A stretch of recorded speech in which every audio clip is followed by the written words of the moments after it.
Okay, Assalamu alaikum everyone. My name is Dr. Alina Sadaf and I'm a pediatric oncologist at Shaukat Khanum, Lahore. We welcome you to the third pediatric oncology session here at our symposium. Today, I am joined by Dr. Zehra Faddu as my chair for this session. She is a professor in Department of Oncology at Aga Khan University Medical College, Lahore, Karachi. I meant Karachi. And she is, of course, an accomplished pediatric hemonc physician and a founding member of the Pakistan Society of Pediatric Oncology. She's also chair of her department at AKU. So Dr. Zehra will introduce Dr. Asim Bilgami for the first talk.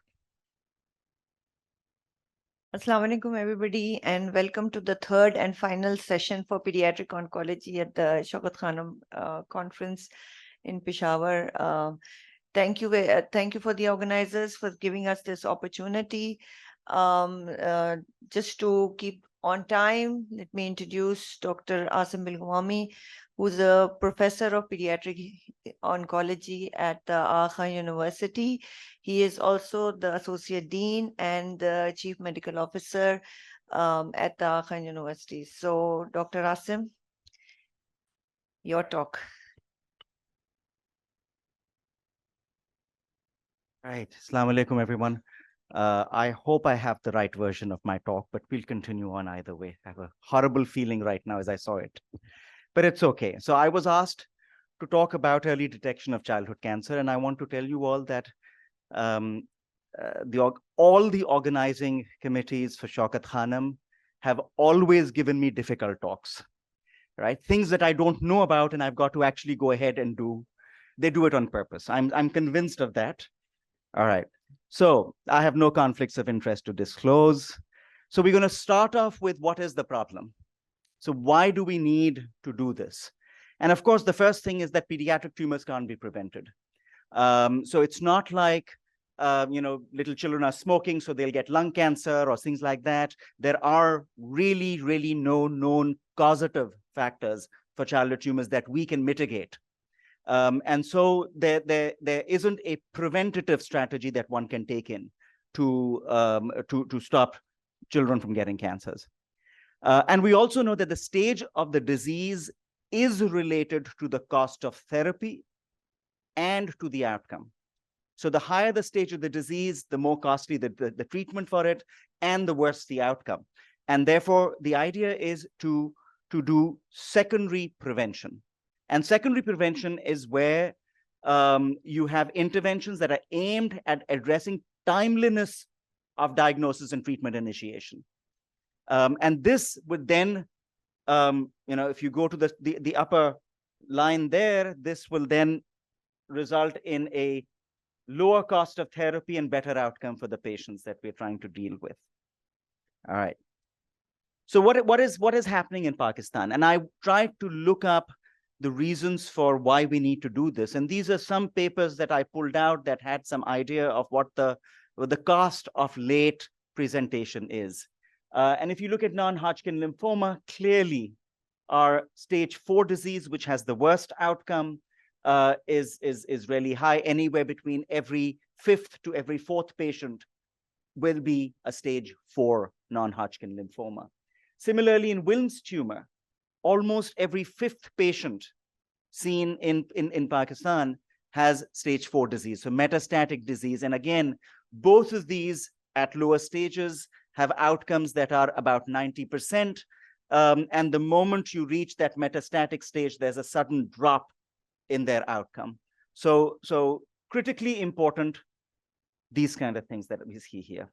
What about retinoblastoma? We've had a lot of talk about retinoblastoma, and this was one of the studies that I looked at, looking at multiple. They actually looked at hundreds of cases, I think about 400 eyes in 200 and something patients that they reported on. And just if you look at the grouping and both the Reese-Elworth as well as the IIRC staging, you can see that the top line, the top bar is huge in all of these. And all that shows is that a majority of our patients are actually presenting with high stage disease, either ocular or extraocular. Hodgkin lymphoma, this is a paper from Dr. Tariq Ghafoor. again, looking at prognostic factors. And then the one thing that they actually identified on univariate analysis, they were able to identify delayed start of treatment as a significant variable, complicating variable, along with multiple other things. However, on multivariate analysis, the only thing that came up positive was a delay in therapy for more than a year.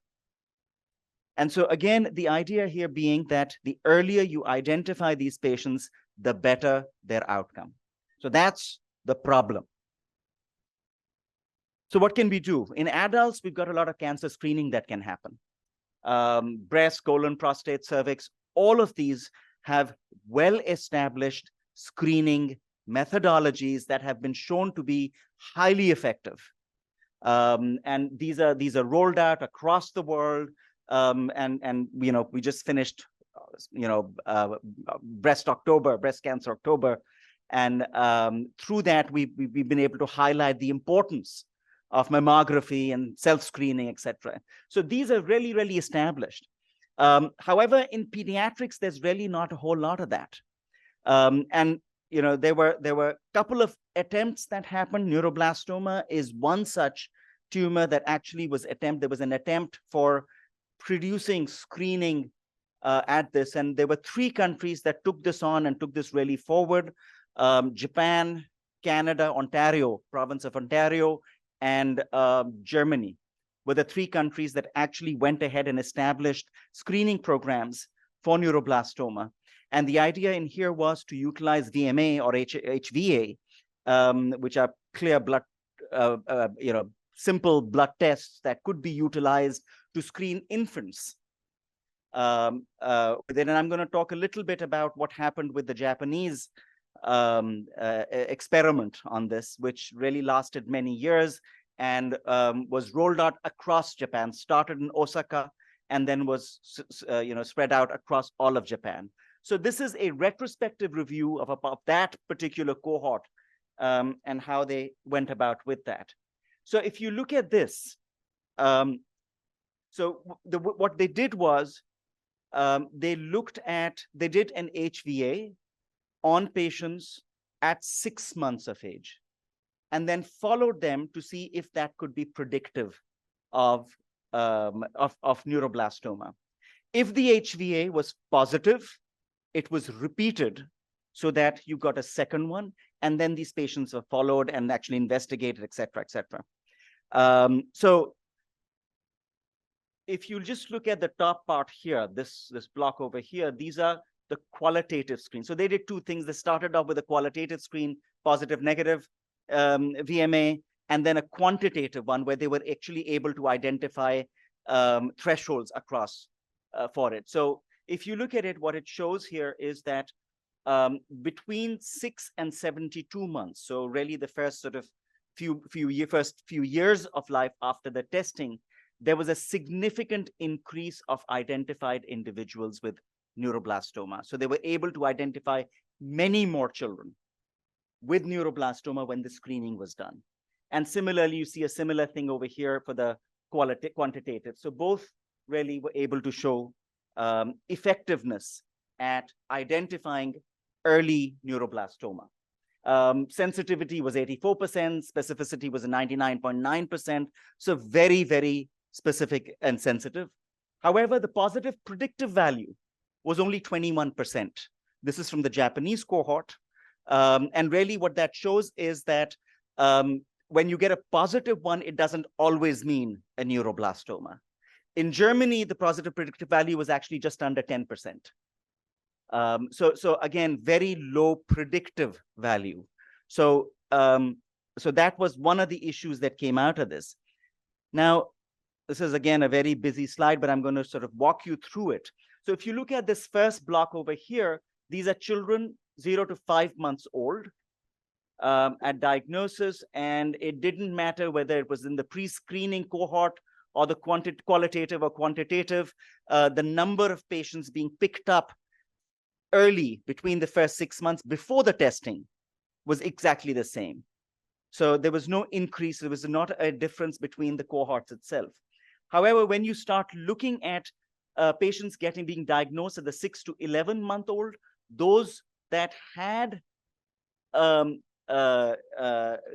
been screened and identified as having an HVA positive, there was a higher number within here. Similarly, for the at 12 to 17 months, and as you move on to the 24 to 72 months, now what you start seeing is the relative risk is gone down below 1. So while a lot more patients were identified in the first couple of years after screening, they actually were no longer identified later on. So it shows that the screening resulted in earlier identification, and later those children did not develop a neuroblastoma. So showed some efficacy here. Same thing with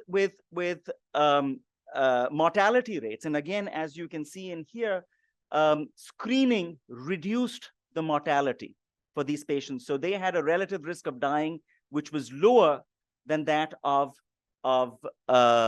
patients who were not screened. So again, screening showed that you were able to identify earlier, you were actually able to identify lower stage, and it reduced the mortality. Right. So again, this is the same thing over here, but it failed. In all 3 countries, it failed. One of the reasons was this. This is the Wilson and Junger criteria for screening of cancer. And if you look at, I don't know if I've got the, no, I don't. So if you look at retinoblastoma and neuroblastoma, which are the 2 sort of screenable tumors, it doesn't really fulfill the thing. The incidence is low. Their survivals are, at least for neuroblastoma, is not so much of an has a greater effect on neuroblastoma than retinoblastoma. Those kids survive anyway, by and large. We're not so sure about the natural history, or there really isn't much of a latent disease that exists. So even if you identify them in a pre-screening effect, what do you do about them? Right. So multiple things like that. And then the cost. I think it was for every child that you identified with neuroblastoma, you had to screen about 15 or 20 others that were positive and falsely positive. So that's why in all 3 countries, this did not pan out. So screening's out. All right. So what is the next thing that we can work on? The second one is time to diagnosis. So the first thing, of course, is time. Delay in diagnosis is a pejorative term, and it has connotations of blame, and therefore it's now no longer used, and now we're using lag time, because it's not anybody's fault. All right, which I have problems with that, but anyway. So again, so tumors in children tend to have short latency periods, and they grow really quickly. So if you have a delay between symptoms and first presentation and diagnosis and initiation of treatment, the stage changes. And we saw that in one of the cases that was presented, retinoblastoma case that was presented today, where there was a difference in the retinal, the optic nerve, extent of that patient's disease. Then there are personal characteristics, people's. What is happening with the patient itself? And here, for our patients, it's not really the patient itself, but it's a proxy personal characteristics. It's what the parents are doing. And a lot of times, you don't want to believe that your child has cancer, and therefore there's avoidance and there's delay that comes on from that point in time. And the third is health system characteristics. And health system characteristics really then are everything that relates to it. Your primary, who sees this patient first? What are the resources available for that person to reach a diagnosis? What are the referral systems in place, and where is the places that this patient can actually be referred to, where you can actually have a proper treatment? So again, we've talked about lag time in here. The patient-family interval is from the start of symptoms to the presentation at any healthcare professional.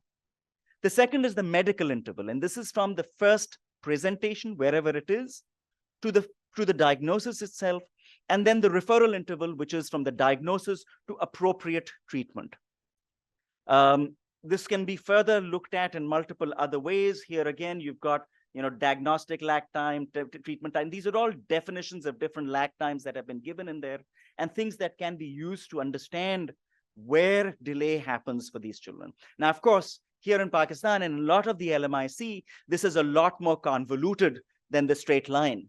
There are a lot of, circular movements that happen. Patients are seen, they go back again. And so you go from a medical interval to a patient interval, back to a medical interval and things like that. So there's a lot of movement that happens. So it's not as simple as a straight line as we are seeing it in here. But this is a really good way of identifying and understanding things that happen with them. All right. What are the patient or caregiver lags? Age. The longest delays that were identified in related to age were less than 1 year and over 10 years. And understandably, those are places where you don't think about these things. Teenagers and adolescents, they tend to not tell their parents what's happening with them. And so things get delayed within there. Gender, by and large, has not been an issue, at least in the published literature. But that's, again, I think things that we need to identify in there. Parental age, younger parents did better than older parents did. And they, I guess, firstborn childs, etc., they're more concerned about it. Bade to phir wo chal raha hai, bachcha pal raha hai, koi baat nahi. Parental education, there have been different ways. Usually, parents who don't have any education tend to have later presentations. More educated they are, the better and earlier the presentations that happen. Ethnicity, again, ethnicity really depends on access to care.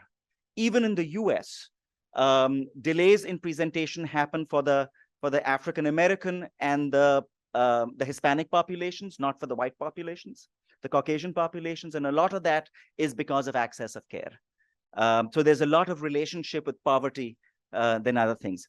A study from Israel, actually, where ethnicity is a problem, and again related to access, is where Arab patients have a longer lag time than Jewish patients did. So there are differences, and clearly is in there. Urban, rural, again, most of our care providers, especially the specialist hospitals, are in urban centers. So it would obviously take longer from a rural setting to get to an urban center to an appropriate care. And of course, health accessibility, whether it's financial, geographical, etc., is all there. So Najma, you'll keep me on time. Okay. All right. So again, we're talking about now we'll talk about the medical interval. Now, if you look at this, this is a study, again, from Brazil, which looks at that which actually documents that the medical interval was actually the longest. So even after the parents and families identified that their child might have had a retinoblastoma, it still took at least 5 months, or a median of 5 months now, for these patients actually to reach the appropriate diagnosis and treatment. Right? So again, looking at the same thing in Mexico, what they identified, this was a study that was done that looked at, that actually sent out questionnaires and little tests for different, this was, I think, for medical students, final year medical students, because these, and this was at their final semester. So these are people who would then be going out, and in Mexico, they have a year of public service that all medical students have to do. So these would be your first presenting individuals in the next couple of months. And only 23 students out of a whole cohort of 700 and 800 students, only 23 students passed the whole exam on retinoblastoma. All right. Half of them had incorrect responses in terms of frequency of signs and symptoms. 430 students identified retinoblastoma, that this is probably retinoblastoma, and mostly because of leukocoria. Those who knew there was retinoblastoma, well, 282 knew that it was retinoblastoma, was potentially a fatal disease. And 93 of them, so a third of them said, we'll watch and wait and see what happens. All right, so this was terrible. But it's not only Mexico here. So this was in Jordan, another study that looked at, and I haven't broken this out. I haven't broken this down. But what it shows is, and this was not just for medical students, but also for general practitioners and pediatricians and ophthalmologists. And what was most surprising in this, medical students, of course, half of them didn't know how to diagnose it or to even identify it. But the pediatricians, and more importantly, the ophthalmologists could not identify it either. If you look at the conclusion, this line before the conclusion about here somewhere, it says that 71% of ophthalmologists knew that retinoblastoma needs urgent management. So what that means is 29% did not, right? And 52% of medical students, 63% of pediatricians. So it sort of went down, but still within ophthalmologists as well. You know, a third of them, or a quarter to a third of them, did not understand the urgency of the problem. So what do we see here? This is an empty slide, so this is for me to talk. So, all right. So here we've got that same problem. We've still got, number one, we don't have a health system. We don't have a clear referral pathway in there.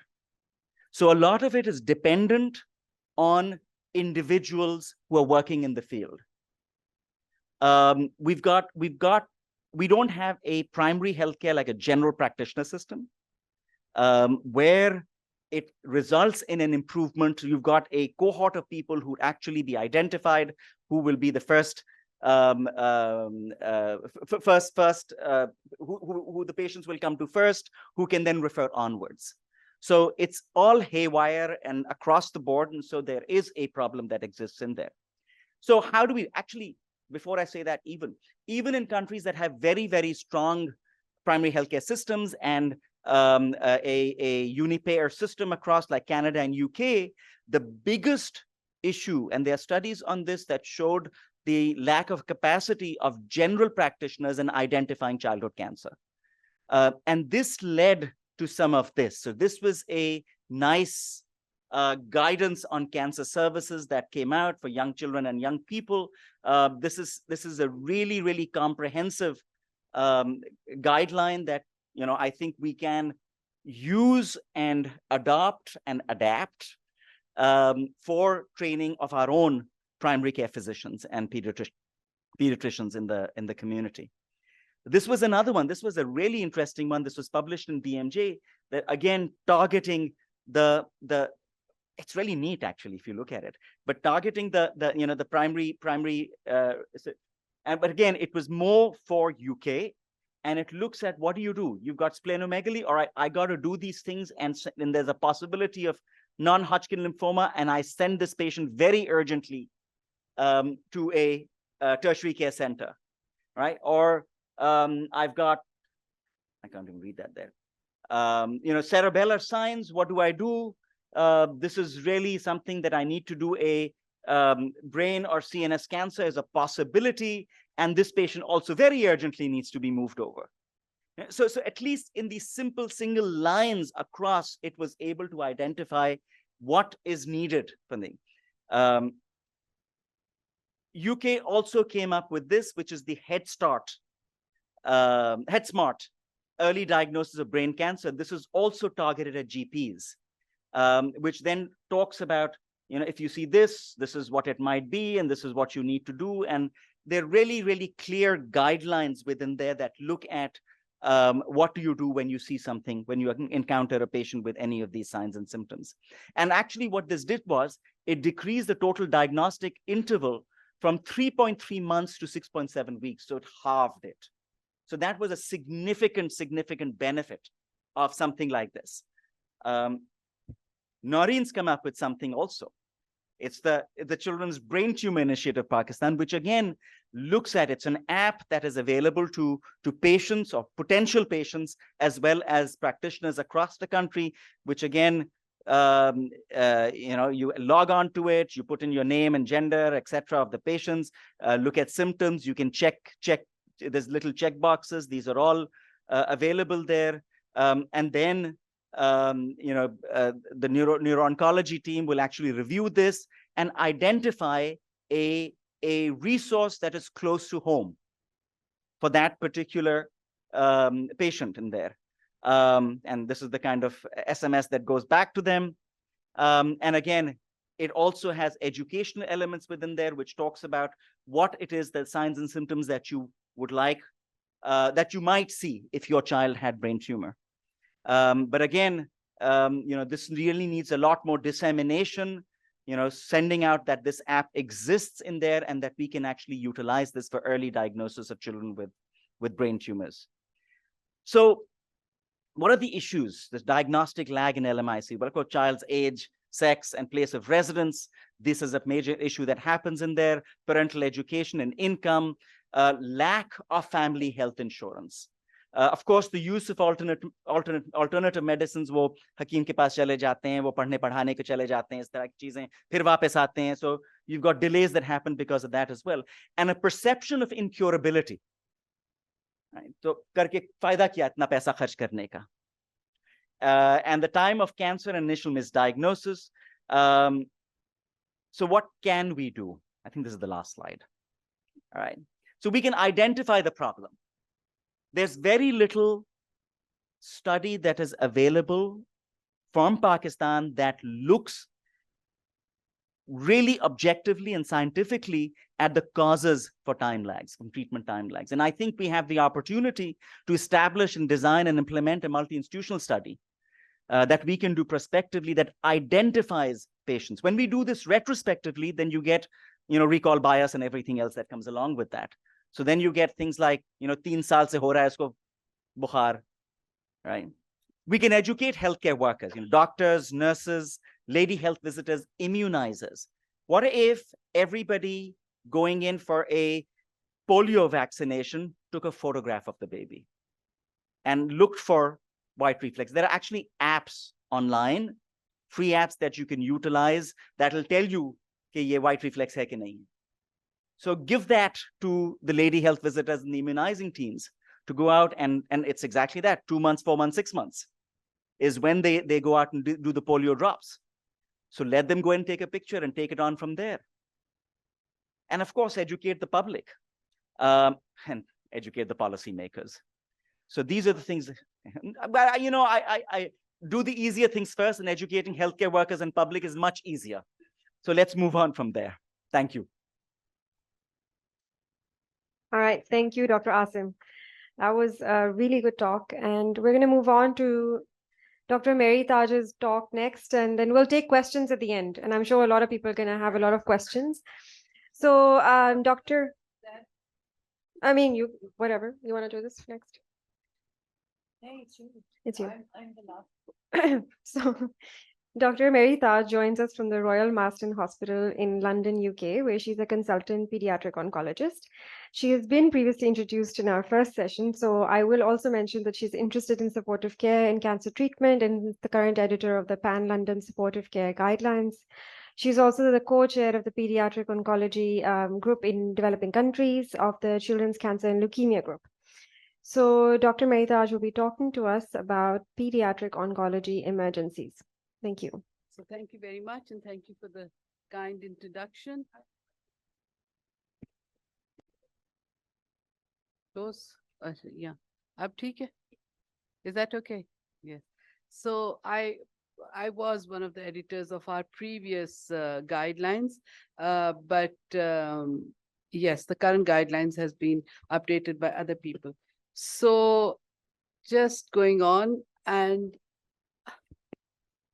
this is a huge topic because, as you can imagine, oncological emergencies can happen at the time of diagnosis, during treatment, at relapse, and also children can present with any childhood illness as an emergency. So in the interest of time, I've selected 5 topics from diagnosis that I will be talking about. But more than anything I say, I feel that every unit needs to have its own guidelines for the for the main type of oncological emergencies, which should be available for all the residents, junior doctors to follow. Because in the time of an emergency, to have to think what you want to do and what is available is not a good thing. It leads to disasters.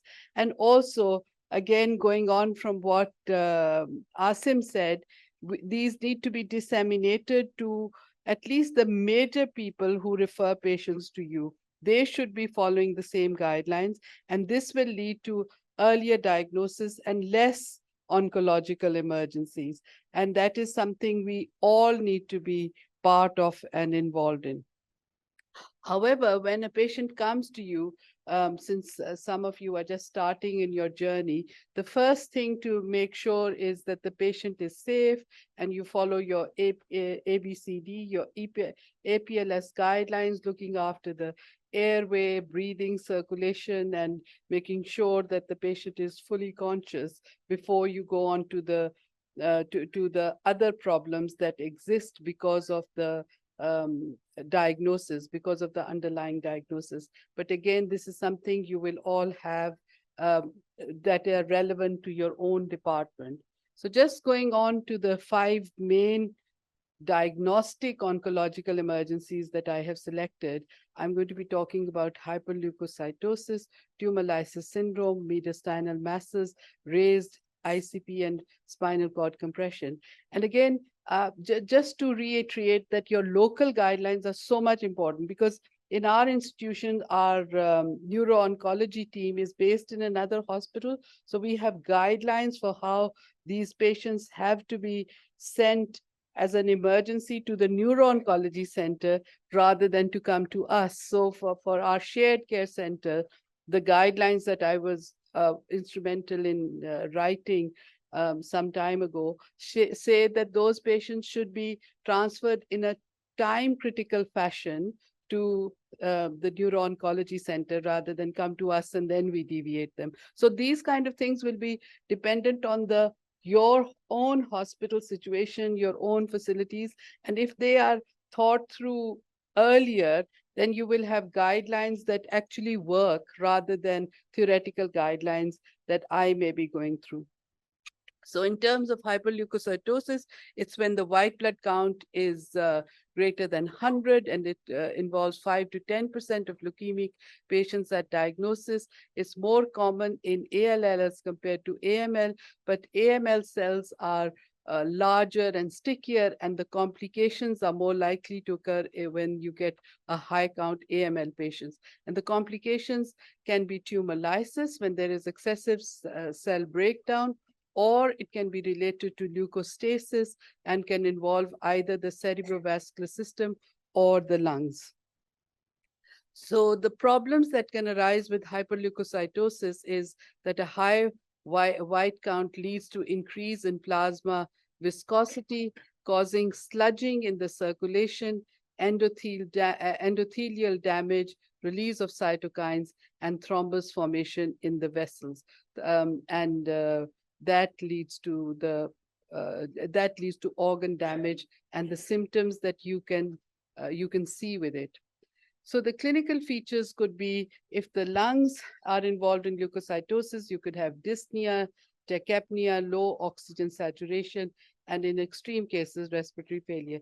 This would be very unusual to occur. I mean, most of these cases are diagnosed early and should not reach this stage, and the X-ray may or may not show bilateral infiltrate. Similarly, leukostasis in the kidney or heart can lead to failure of those organs. There could be priapism, which is more commonly seen actually than other symptoms, which is spasm and painful penis, ischemic change to the limbs and digits, leading to vascular, because of vascular obstruction.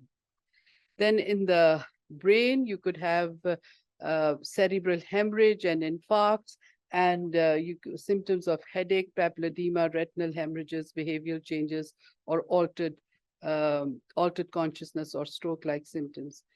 Treatment is hyperhydration and rasburicase, which affects the uric acid metabolism. Try to avoid blood transfusions, but if you were needed to absolutely give very small transfusions slowly, avoid diuretics. If the platelets are low, if they're less than 20 or hemorrhage is a problem, then a platelet transfusion can be given. And you need to diagnose this child early so that chemotherapy, particularly steroids, can be started if indicated. Leukapheresis is very rarely done in children, and the evidence for it is very scarce. I think some adult studies have shown its benefit. For us, we would only do leukapheresis if the patient had respiratory or CNS problems, and you need to be concerned about rebound increase in white blood count after the transfusion. But again, your institution needs to have clear guidelines as to when you would do it and who would do it, because it's then the availability of the procedure that can be a problem. Then going to tumor lysis syndrome, this is a metabolic complication of effective cancer treatment that occurs when large numbers of tumor cells are destroyed rapidly. And most centers have clear guidelines of how to manage it, because this was a complication that used to lead to deaths for rapidly dividing tumors that overall had a good prognosis. So the cells break down, you release purine metabolites, the phosphorus get high, potassium can get high, and the patients can have renal failure. But nowadays, this is hardly ever seen, or it is because of earlier diagnosis, we are able to prevent it from happening. And if it does happen, we deal with it effectively. And it's most commonly associated with rapidly dividing hematological malignancies, for example, Burkitt's lymphoma, lymphoblastic lymphomas, and in leukemias, AML and ALL. And actually the triggers for it is treatment. Sometimes it can happen spontaneously, but mostly if you give these patients steroids, particularly in circumstances where you don't know that the patient has cancer, and you give steroid treatment, you can inadvertently cause tumor lysis and lead to renal failure. This occasionally happens with us as well. We've had patients referred from A&E because steroids have been given for another indication. The patient had underlying leukemia and went into tumor lysis syndrome. And combination chemotherapy, when you start it, make sure the patient is hyperhydrated, they are either on allopurinol or rasburicase, and you are monitoring their tumor lysis bloods at regular intervals. So the risk factors are high white blood count, bulky abdominal disease, mediastinal mass, and in addition, if there's a cause for reduced urine output and underlying renal dysfunction, that increases the risk for tumor lysis. And high uric acid and LDH levels should also alert you to the fact that this patient might go into lysis. The symptoms you can have, if there's high potassium, there can be paresthesia, weakness, arrhythmia. Obviously, this can lead to cardiac arrest. And so high potassium should be dealt with effectively and quickly.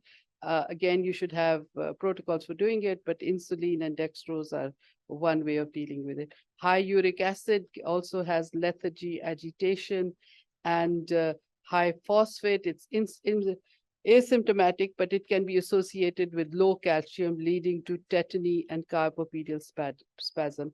And if this is untreated, the patient can go into acute renal failure and may need dialysis.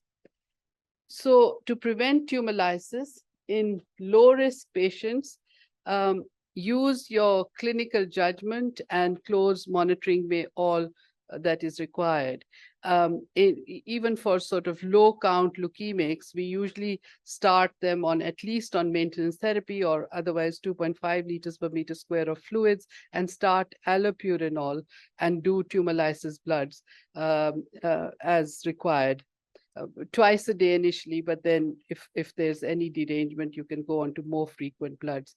Intermediate risk, hydration and allopurinol, and for high risk, we also add rasburicase.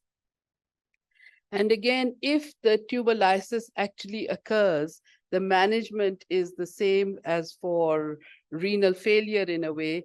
So if there's high potassium, use insulin and glucose. For raised phosphate, you increase fluids. Usually that's enough, but sometimes you have to give phosphate binders.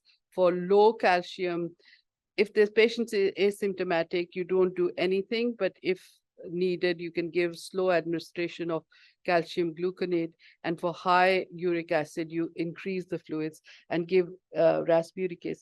Rasburicase is very effective for high uric acid, and it's very expensive. So mostly you would only need to, it's not expensive. Oh, good.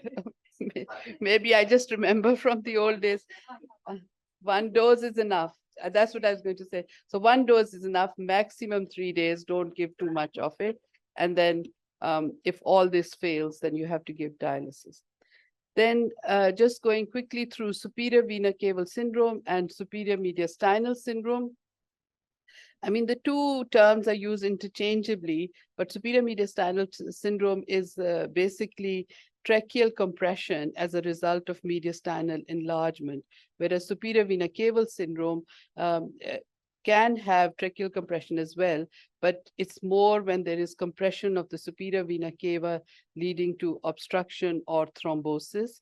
And because of this tracheal compression, you can have respiratory embarrassment, and you need to have a protocol to how to manage these patients. And the two can coexist at the same time.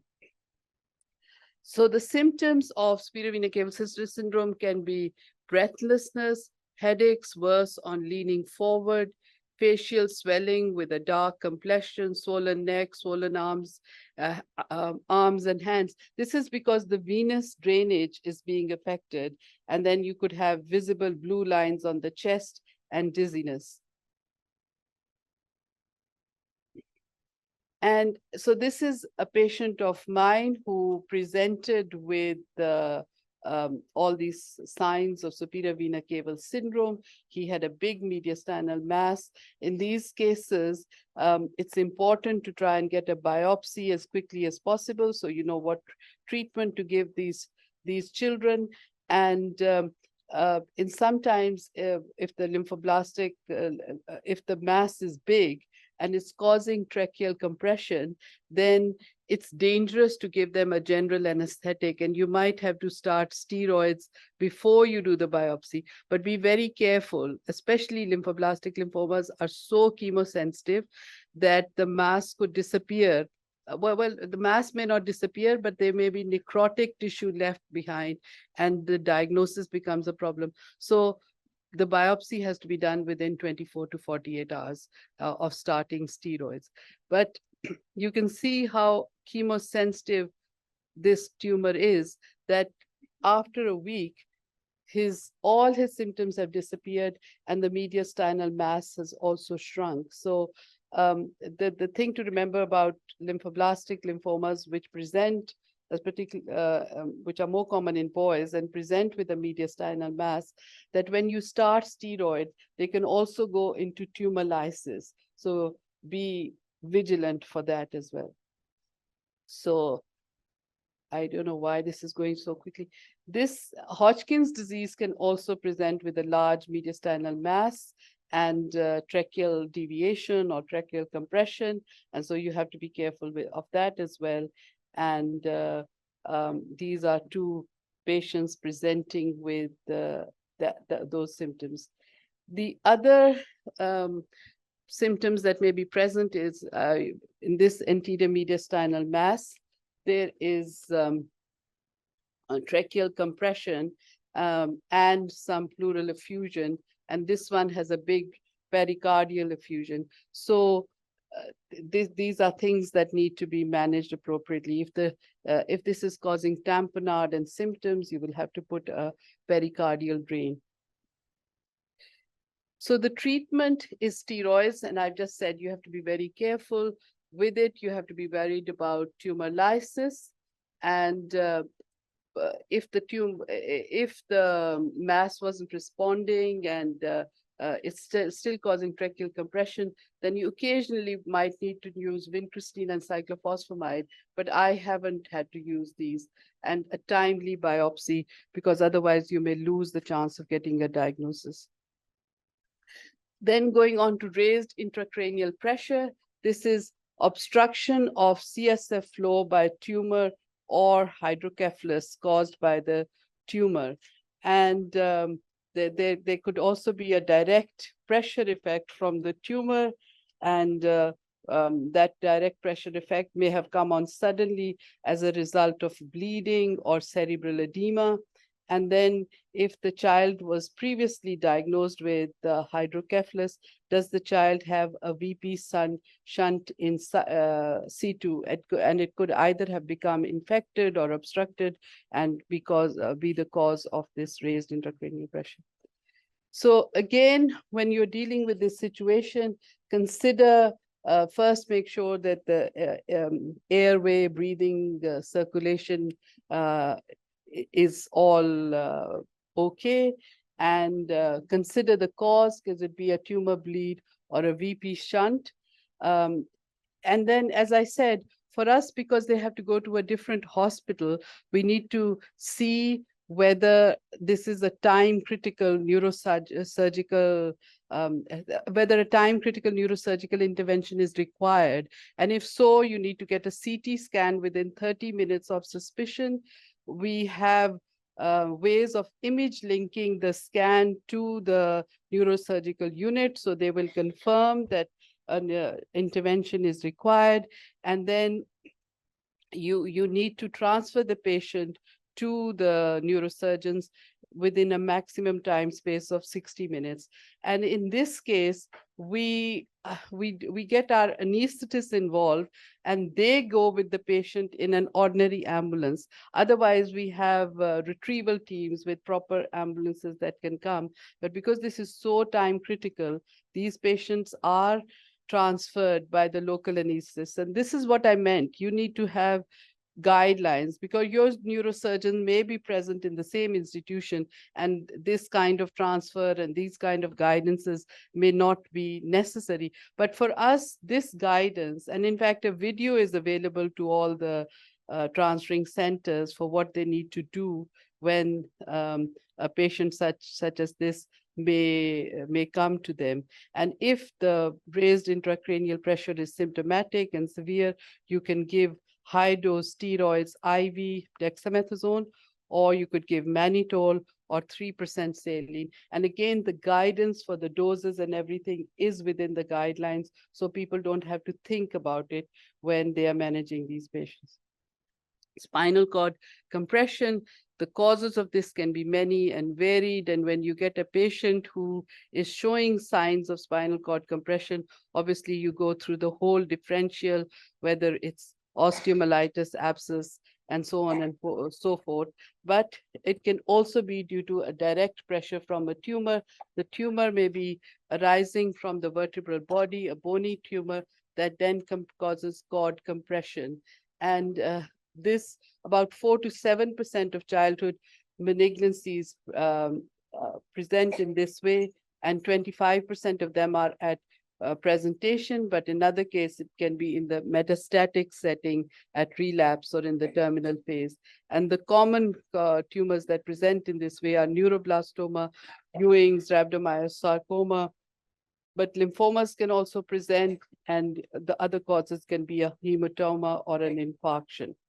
So this one is a ganglioneuroblastoma of the posterior mediastinum, which is invading the spinal cord.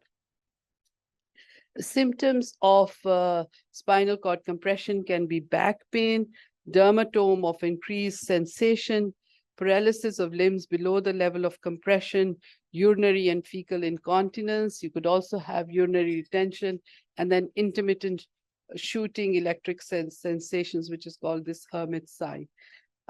So the as you can imagine, the spinal cord compression is a real emergency. If paralysis is present for more than 24 hours, the patient could be paralyzed for life.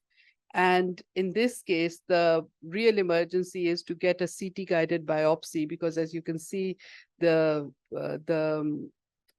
differential diagnosis is huge. But in an emergency, you can start them on patients on high dose steroids, and then the treatment, depending on the diagnosis, can be surgery, radiation treatment, or chemotherapy. For hematological malignancies, chemotherapy works very quickly, but for some solid malignancies, obviously, the treatment will depend on the diagnosis. And if the paralysis has been present for more than 24 hours, you might need to do a laminectomy to remove the pressure from the nerves, because you would be worried about permanent damage. So in summary, emergencies in oncology patients can be many and varied. I've just focused on the 5 emergencies at diagnosis. Remain vigilant and follow national and hospital guidelines. Unless the patient presents late, deaths at diagnosis should be rare. However, deaths can occur and do occur even in the best of health facilities. So vigilance is paramount.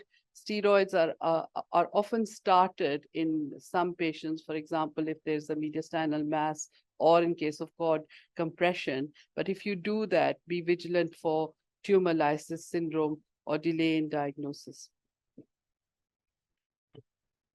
So thank you very much. And any questions? And in that delay in diagnosis, particularly in mediastinal masses, if you've given steroids, and I was in a situation like that once, when we did a biopsy, we only got necrotic tissue. So then we had to wait until the patient relapsed before we could start treatment, which was a horrible situation for the family and for us. So that's why I'm warning you. Okay.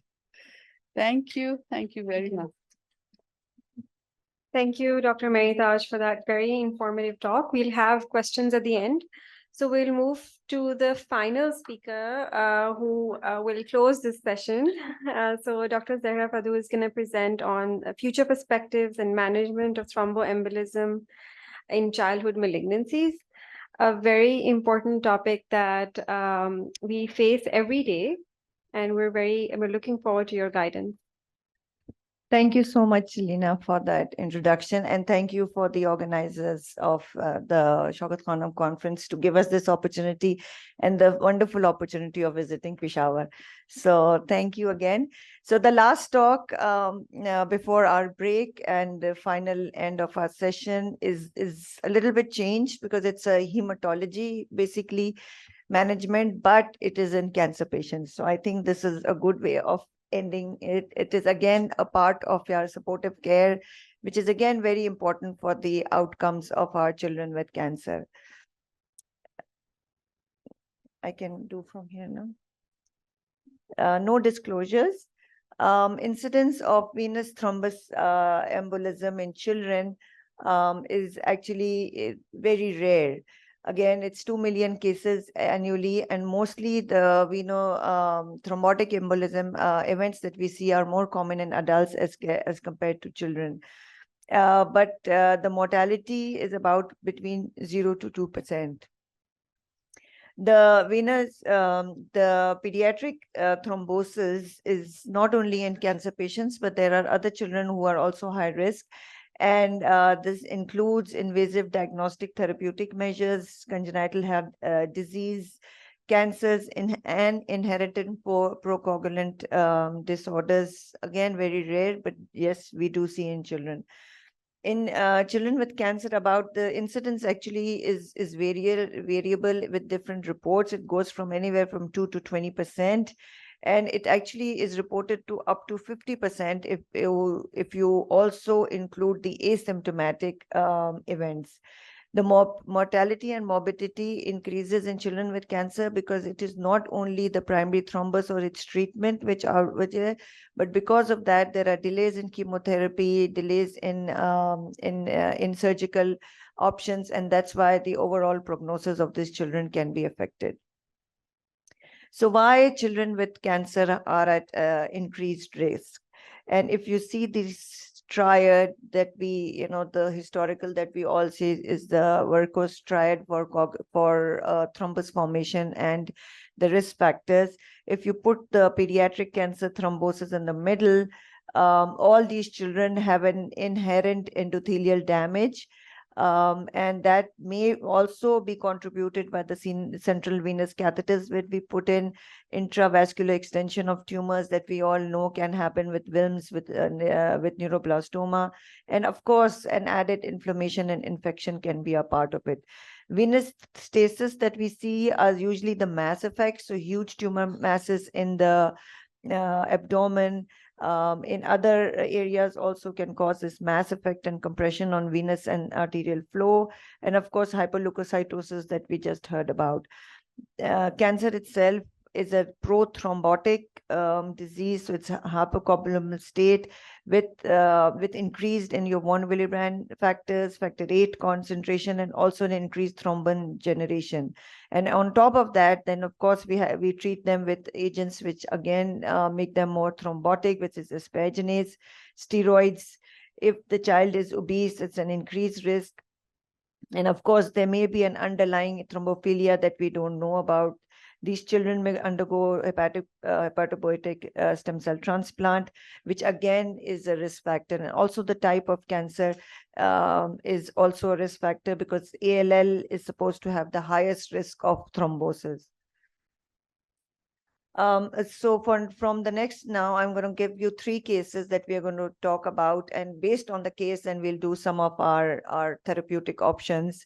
And I hope it will cover everything, but of course there will be stances that it all individualized. So again, a very common case that all of us that have treated children with ALL undergo and see. So a 16-year-old male child who's gotten asparaginase for his ALL treatment. 1 week past asparaginase, he presents with history of headaches and blurry vision. You do an MRI, MRV, which shows a superior sagittal vein thrombosis with extension into the cortical veins.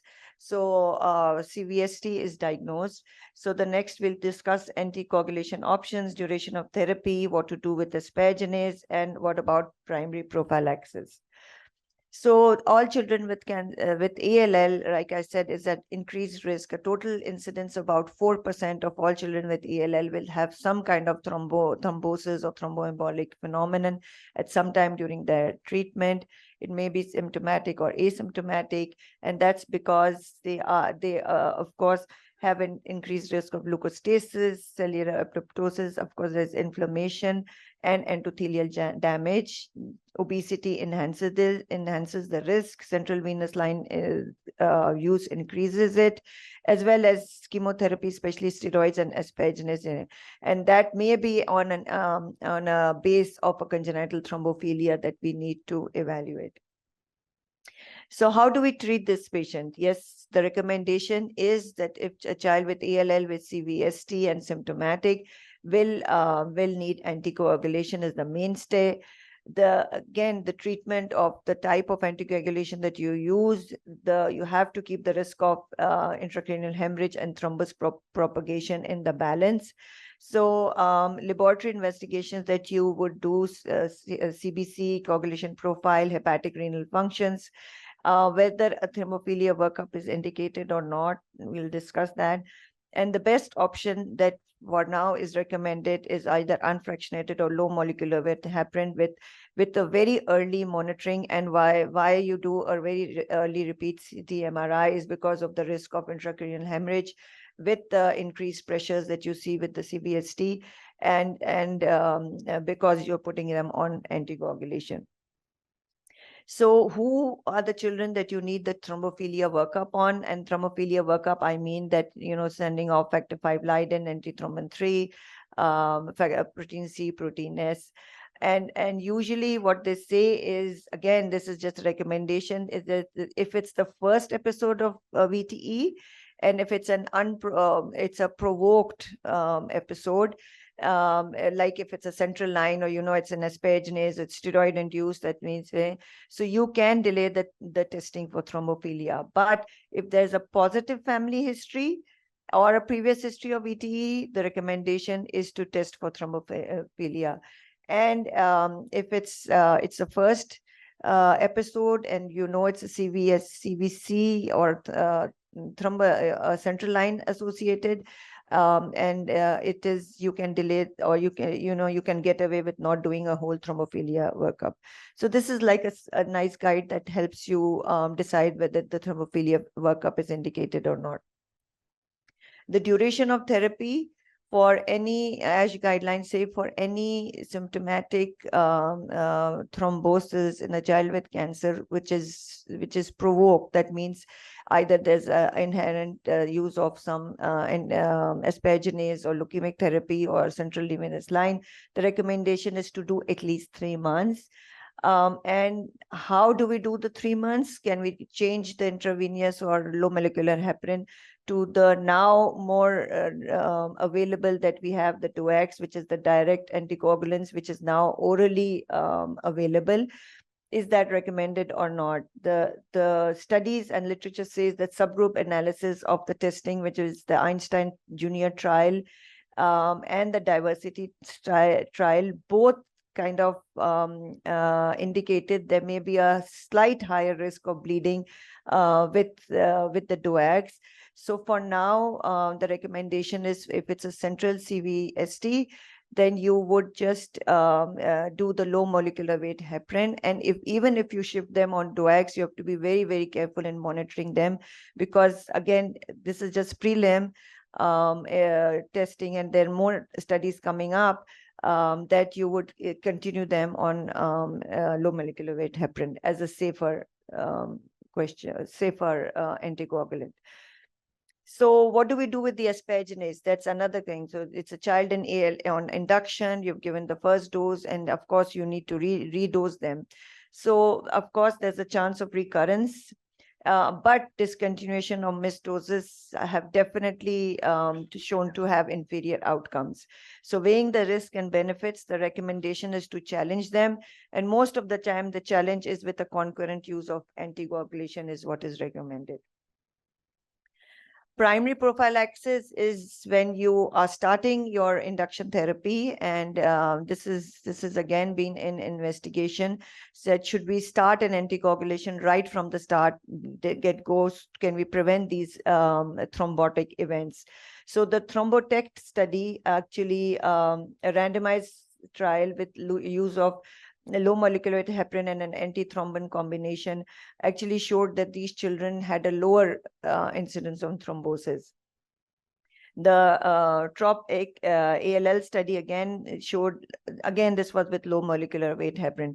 Going forward is what we are seeing is a Prevapix ALL study, which is actually using pixeximab, which is an oral drug on all standard risk children with ALL. This is a COG study which is going on right now. To see whether the incidence of thrombosis really affected. The prelim, I think this is finished, and the results are going to be coming up. What I heard that it was not that much, there was no difference, not a greater impact as they said. But anyways, we are going to wait for the results to see whether this is going to be effective. So for now, it still remains under investigation. Second case is a 14-year-old girl with Ewing sarcoma. She underwent a surgery, and for surgery, she was on bed for a long time. Unfortunately, developed a right femoral DVT. She has just received a cycle of chemo, and now her platelet count is 175. And she's very scared, and she's refusing any needles. And asked if there's any oral alternatives. So what are the oral anticoagulations options available? Who would be eligible? What are the minimal optimal duration of therapy? And does this patient need long-term prophylaxis?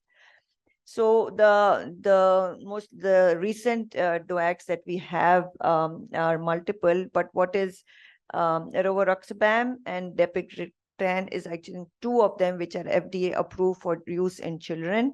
Rivaroxaban is a direct inhibitor at 10A, and dapiglutide acts actually on the thrombin. And again, both of them are tested, were tested in the Einstein and the Diversity clinical trials, and both of them actually showed non-inferiority to the standard of care. And both actually, and they have been actually been tested after 5 days of either unfractionated or low molecular weight heparin. So none of these studies have been upfront in them, but after 5 days of anticoagulation with heparin. So what are the things that you would look at when you are using these DOACs in pediatrics? So frequency of interventions, because something that we have to worry about is repeated procedures on them. So, lumbar punctures, how frequently have you had, when do you have to stop? The risk of bleeding, like I said, with a CVST, there's a higher chance of bleeding. Anticipated duration of thrombocytopenia, anemia, patient preference, and also associated dysfunction, because you can't give them in renal and hepatic dysfunctions. And also rivaroxaban does not work with anti-phospholipid antibodies as a risk factors. So these are some things you have to keep in mind when you're transferring them to an oral DOAC. Duration of treatment and long-term, again, what is ASH's guidelines is that you do at least 3 months. And if the child remains to be immobilized, you may think of longer prophylaxis. DOACs, rivaroxaban, beyond 3 months has not been tried. So we, again, don't know its efficacies. But duration shortening of duration, again, there are now studies coming up that if the risk factors were removed, like, the child started walking, is not immobilized, and if you have a very good recanalization within 6 weeks, maybe we can stop the anticoagulation and follow them for a long time. This is the ASH guidelines for using of DOACs in children. And again, it's still an off-label, but now increasingly in use. Hemostasis risk is again similar to adults, and mostly the evidence of what's the dosing is based on the kilogram, has to be based on adult information that we have seen. Again, one thing we have to be very sure is the GI symptoms, because all these children will have nausea and vomiting.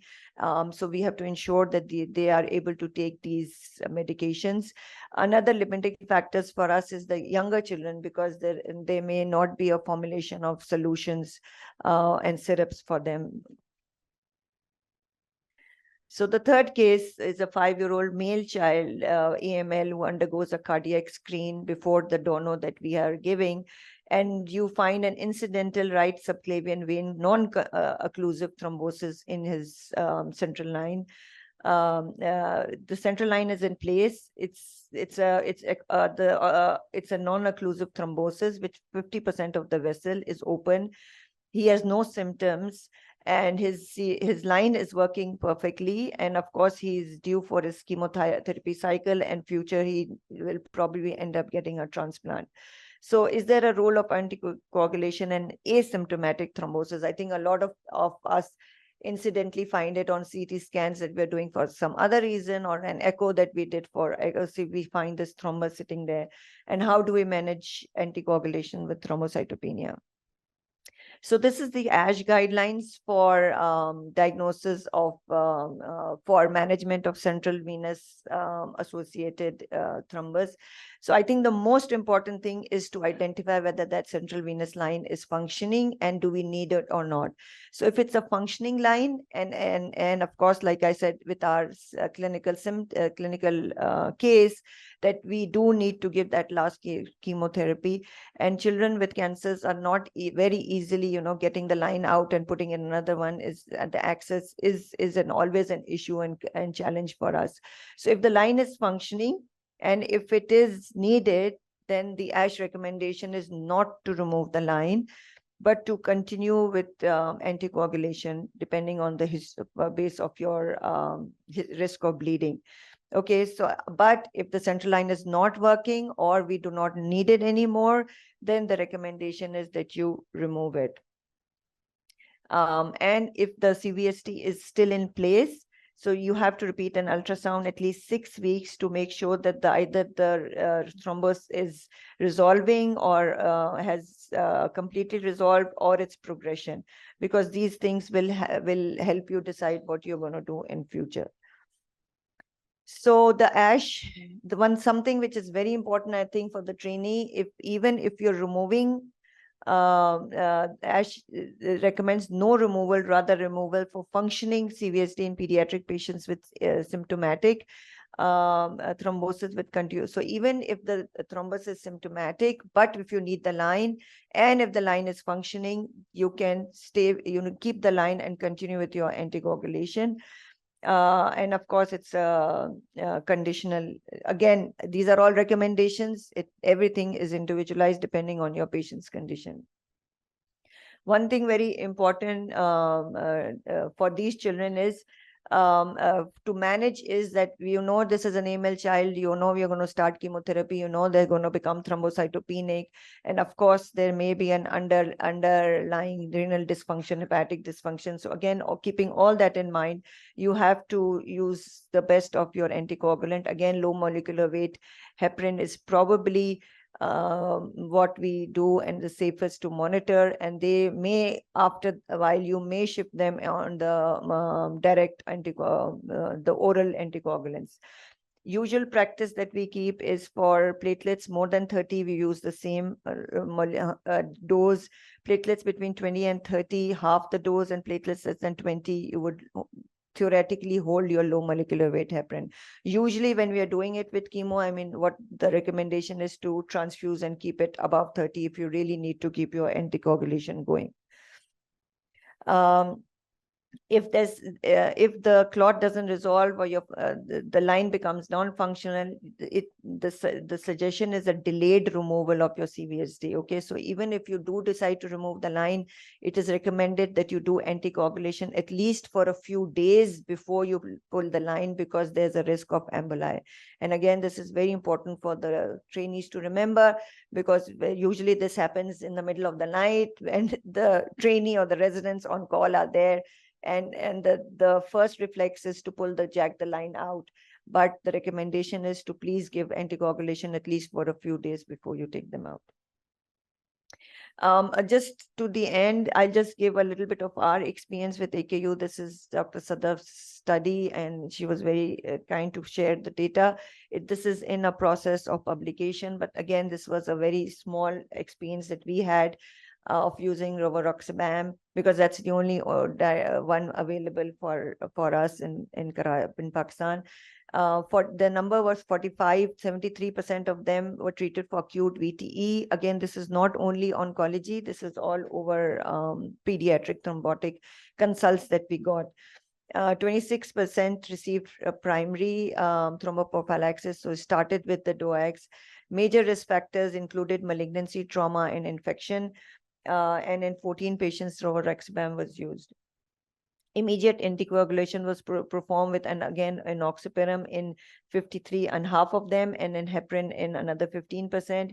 Median duration of rivaroxaban therapy was 8 days. And again, maybe I think there was cases when either it progressed or we lost the child, or some other complication, and a complete thrombus resolution was achieved in about 45% of the cases, and recurrence of VTE after discontinuation was about 4.4%. So failure of resolution in 4 patients, and around 28% deaths were reported. 6 deaths due to their primary either progression of their disorders, 1 due to progression of pulmonary embolism. Adverse effect comprised of gingival bleeding and bleeding from tracheostomy site. So we did see some bleeding, but again, that was controllable. The cost of rivaroxaban for a 20 kg kid comes to be about around 4,500 rupees, while a cost for enoxaparin comes to about 1.5 lakh rupees. And again, the differences between oral consumption versus injection. So that again is a challenge. So again, so this is again just our experience, and our experience has kind of made us ease with the use of rivaroxaban. And I think going forward, maybe again, the decisions should not be based on not only on international recommendations. You have to take our local circumstances in consideration when you're considering how to anticoagulate them.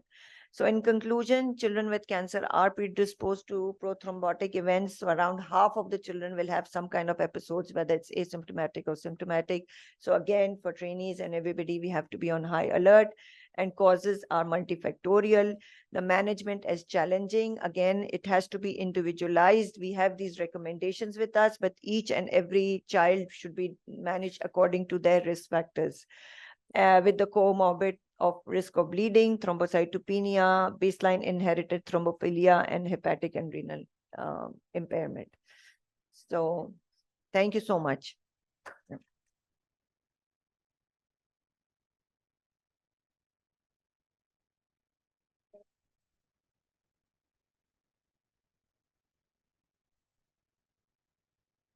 So thank you, Dr. Zara, for that excellent talk. It's very informative. So we are going to move on to the question and answer session. And we don't have any online questions, but I'm sure a lot of the audience here has questions. So we'll start with Dr. Najma. I have a question. What is the recommendation for the duration of the anticoagulants if you re-challenge with a PEG-SPAR and the sagittal sinus thrombus is resolved? The usual recommendation is that you do it with anticoagulation mostly, and the recommendation usually for any thrombus is about 3 months. And usually our use of aspar is usually in the first few cycles, right? So it's induction, delayed intensification, and usually that happens within the first 3-4 months of your therapy. So that should cover your duration of anticoagulation plus your aspar treatment.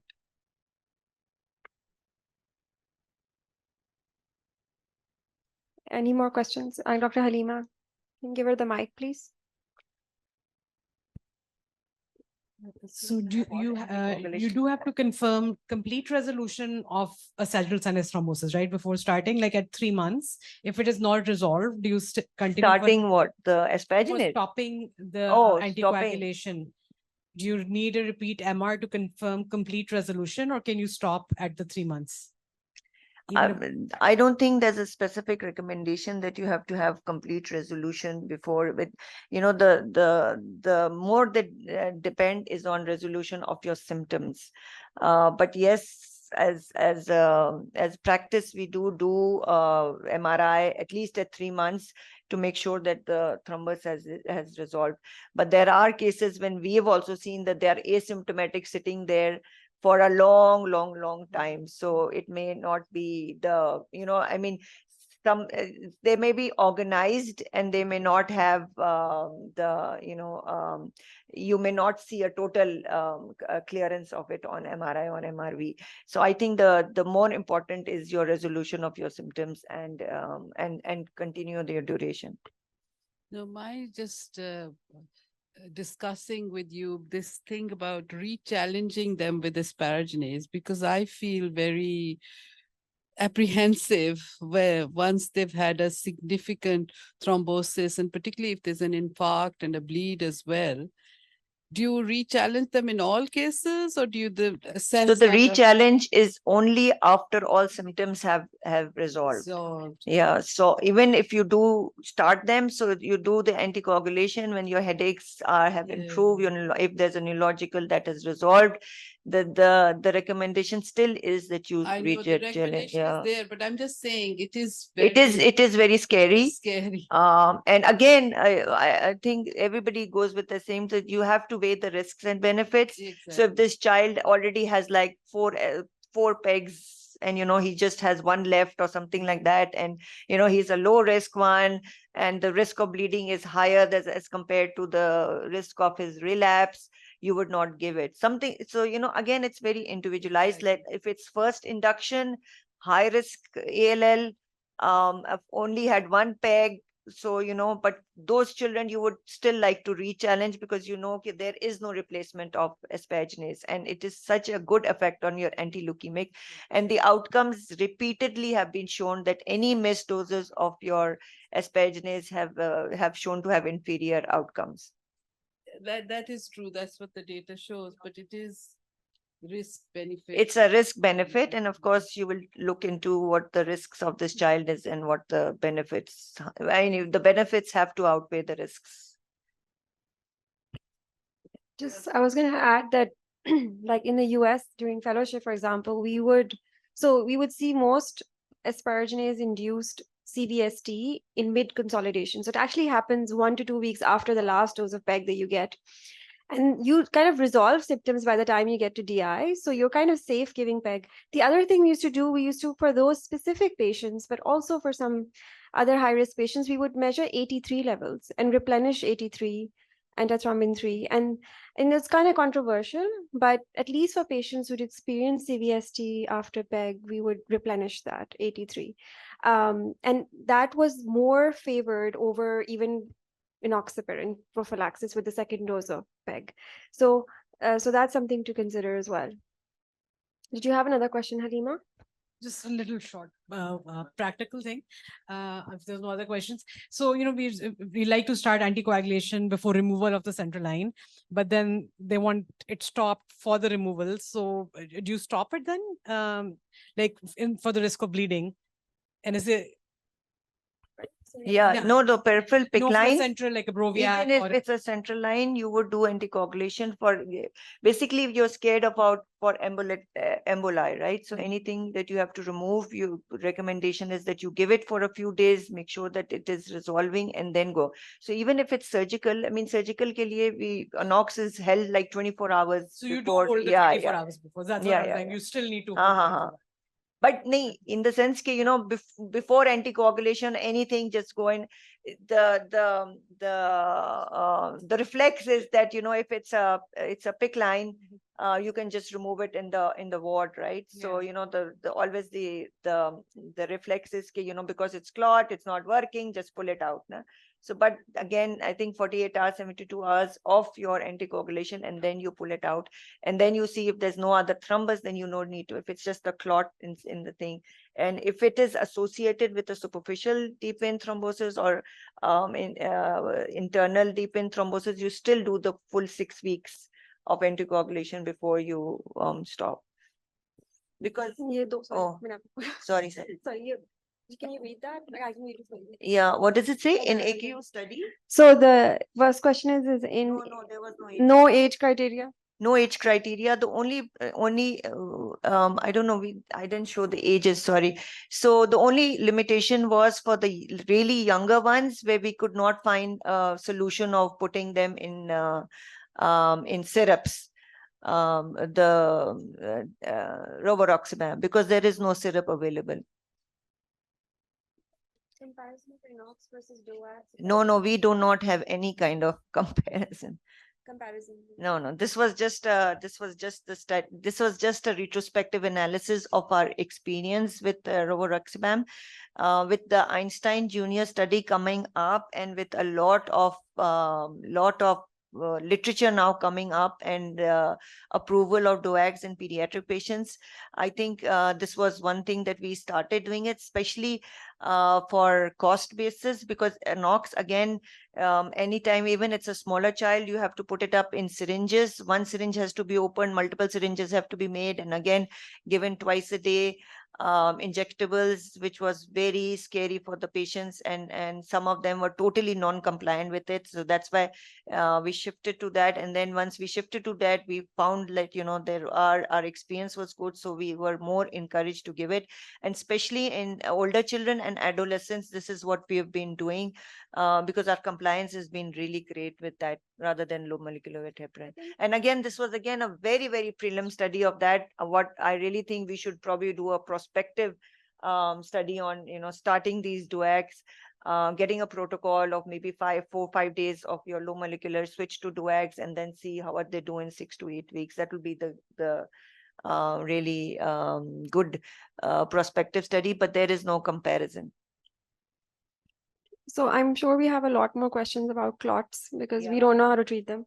But I think I had two questions for ek to Dr. Meritaj ke liye. One of them was, so during TLS, you have high potassium and high phos and sometimes low bicarb, and you're on the teetering on the threshold of AKI. So sometimes we, send these patients for anesthesia. They may not have mediastinal masses, but we send them for anesthesia for a bone marrow biopsy or a CSF.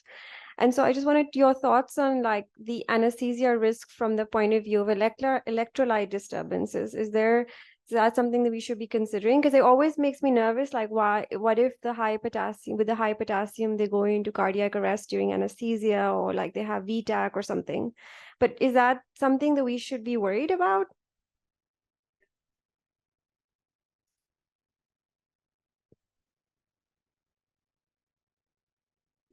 You need to make sure that the electrolyte imbalances have all been corrected before they go for a general anesthetic. But once they are and they're being closely monitored, then I think the anesthetists are happy and you're able to go through it. And obviously there's constant monitoring of the ECG and Right. for symptoms. And so, but you need to monitor and make sure you've corrected them before you go. I think sometimes we like rush towards diagnostic procedures, and then in the morning we're like, oh my God, this patient survived anesthesia. Good for them, That is, So- would be a huge worry. Yeah. The other question I think for Dr. Asim is, so you talked about, we hear all the time about diagnostic interval and how it may or may not affect survival.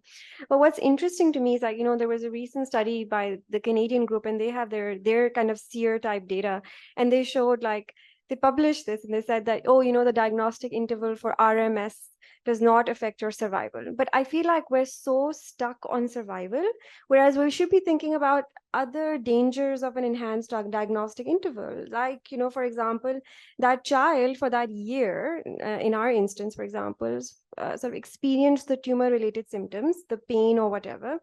Then the family went through the financial toxicity of going to multiple doctors. And then finally, the functional outcome of that child, whether he survives or not, is going to be pretty poor. Like they may end up losing the limb or the eye. And I feel like the focus in the West is on diagnostic interval being linked to survival, but there's so much more to that we in the LMIC should be focusing on. So we saw the same, like we did a brief study, of RMS patients at Shaukat Khanum, and the diagnostic interval was 10 times more than the Canadian diagnostic interval, still did not affect survival.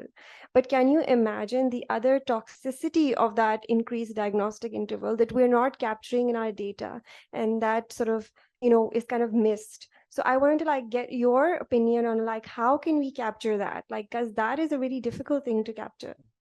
No, I think it's what you said is absolutely correct. And then we've got to think about the political context that the Canadian study has probably done also, because there you've got to see who's doing it and why it was done, and whether it was done to, because we know there are delays in the Canadian system, for example.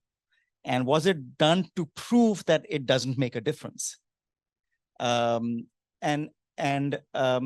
you're absolutely right that if you're looking at survival, especially for pediatric tumors where your survival rates are high anyway, and the difference between the survival for a stage 1 versus a stage 3 for many diseases, they're all up there in 80s and 90%.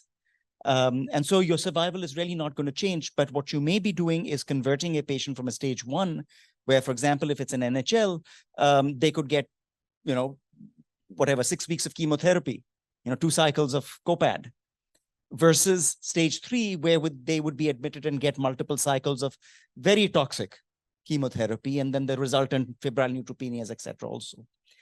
So this is just the physical part of it. And you're absolutely right that if there is a delay within there, then also with the parents knowing what the child is going through and having to survive through that is an issue as well.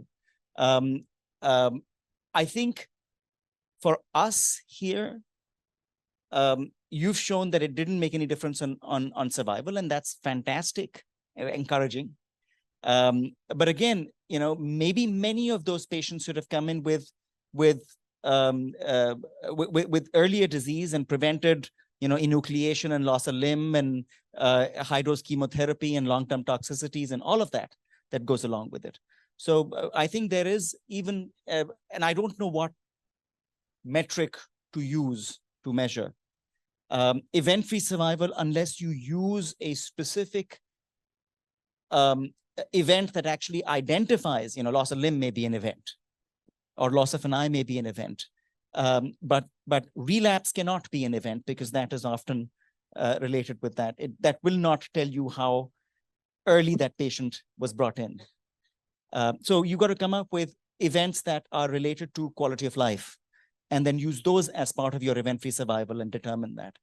But yeah, I think these are all, and as I said in there, this is a fantastic study that we can aim to do as a multi-institutional collaborative. No, I fully agree. For example, limb salvage surgery could be done for osteogenic sarcoma, but it won't be possible if the vascular bundle is involved. Yep. And so if you have if it has led to amputation, that is a major life-changing event. And similarly, delay in diagnosis leading to tumor-lysis, acute renal failure, mediastinal mass, leading to difficulty in intubation, all those kind of things are hugely important. And so how to capture that may be difficult, but it's almost intuitive, isn't it? That it will be a problem. Dr. Halima, you had a question? So we are going to ask a lot of offline questions, but anybody else? Anyone has a question here? Okay, so we will wrap up this session. Thank you so much to everyone for attending, Dr. Asim, Dr. Mary, and Dr. Zahra for presenting. And that's the end of the pediatric oncology session. Thank you, everyone.